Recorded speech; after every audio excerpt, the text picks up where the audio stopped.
यो मेरील्यान्डको चाहिँ त्यसलाई रिजर्भ भन्दो रहेछ।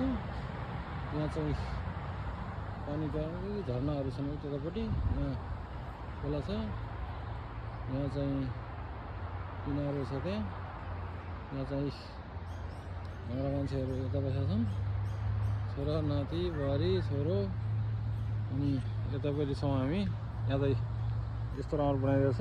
हाम्रा जग्गाहरूमा नि खाली जग्गाहरूमा यस्तै बनाउन सके त यसो चाहिँ मान्छेहरूलाई यसो फुर्सदको समयमा चाहिँ घुमाउने ठाउँ हुन्छ। यो रुखहरूलाई जस्ता जस्तै राखेको छ यहाँ। अनि बिचमा बाटो बनाएको छ, यहीँ खोलामा ढुङ्गा छ, उतापट्टि साइडमा मेन बाटाहरू छन्। हेर्दै हेरिरहँ जस्तो छ। मेरील्यान्ड रिजर्भबाट सबैलाई नमस्कार। आशा गरौँ हाम्रो नेपालमा नि यस्तै सुन्दर पार्कहरू बन्ने छन्।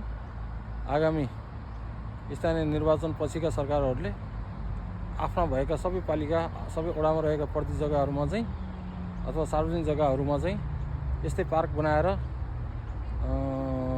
चाहिँ सुन्दर बनाउने अभियान जारी हुनेछ।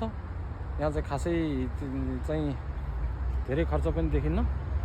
यहाँ चाहिँ ठ्याक्क बनाएर यहाँ यस्तो यस्तो बनाइदिएछ यी बस्ने ठाउँहरू। ल सबैलाई यहाँबाट नमस्कार। ल